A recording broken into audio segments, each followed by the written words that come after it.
ദിവ്യാത്മാക്കൾക്കെല്ലാം വിനീതമായ നമസ്കാരം. ജീവിതം സുഖദുഃഖ സമ്മിശ്രമാണ്.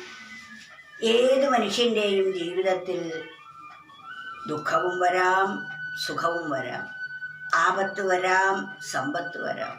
ഇതെല്ലാം മാറി മാറി വരും. സുഖദുഃഖങ്ങളില്ലാത്ത ഒരു മനുഷ്യനും ഈ ലോകത്തിൽ ഇല്ല. അതിനാൽ നമ്മൾ അവയെയൊക്കെ ധീരതയോടുകൂടി അഭിമുഖീകരിക്കുകയാണ് വേണ്ടത്. അതുകൊണ്ടൊരു കവി പറയുകയാണ്, വരട്ടെ ആപത്തോ സമ്പത്തോ എല്ലാം, വരട്ടെ ജരാമരണാദിയോ എല്ലാം, ഒരിത്തിരി കൂസൽ കൂടാതെ തന്നെ കരുത്തോടെ കാലം കഴിക്കു നീ മനമേ. നമ്മുടെ മനസ്സാണ് എല്ലാത്തിനും കാരണമായിരിക്കുന്നത്. ഭയം ഉണ്ടാക്കുന്നതും മനസ്സാണ്, നിർഭയത വരുത്തുന്നതും മനസ്സ് തന്നെയാണ്. സുഖത്തെ ഉണ്ടാക്കുന്നതും മനസ്സ് തന്നെയാണ്, ദുഃഖത്തെ ക്ഷണിച്ചു വരുത്തുന്നതും അതേ മനസ്സ് തന്നെയാണ്. അതിനാൽ മനസ്സെങ്ങനെയോ അങ്ങനെയാണ് മനുഷ്യൻ. വരട്ടെ ആപത്തോ സമ്പത്തോ അല്ല, വരട്ടെ ആപത്ത് വരട്ടെ, സമ്പത്ത് വരട്ടെ, സന്തോഷം വരട്ടെ, ദുഃഖം വരട്ടെ. അതാണ് വരട്ടെ ആപത്തോ സമ്പത്തോ അല്ല. അല്ല എന്ന് പറഞ്ഞാൽ മാത്രമല്ല, വരട്ടെ ജരാമരണാദിയോ എല്ലാം. മാത്രമല്ല, ജരയും നരയും ശരീരത്തിന് അനാരോഗ്യവും എല്ലാം വരാം, മരണം തന്നെ വരാം.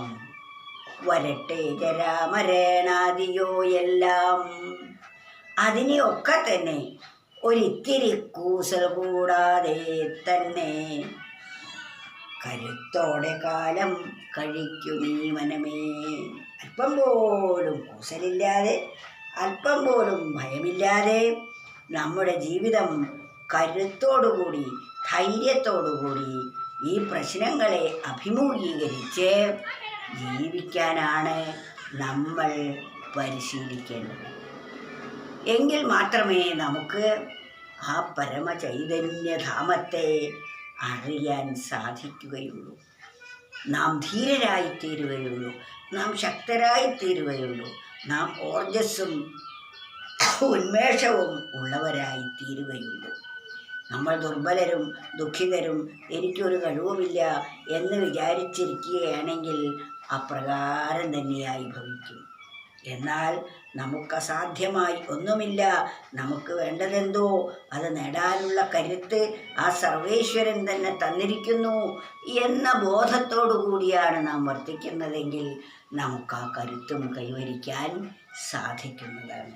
അതിനാൽ വരട്ടെ ആപത്തോ സമ്പത്തോ അല്ല, വരട്ടെ ജരാമരണാദിയോ എല്ലാം, ഒരിത്തിരി കൂസൽ കൂടാതെ തന്നെ കരുത്തോടെ കാലം കഴിക്കു നീ മനമേ.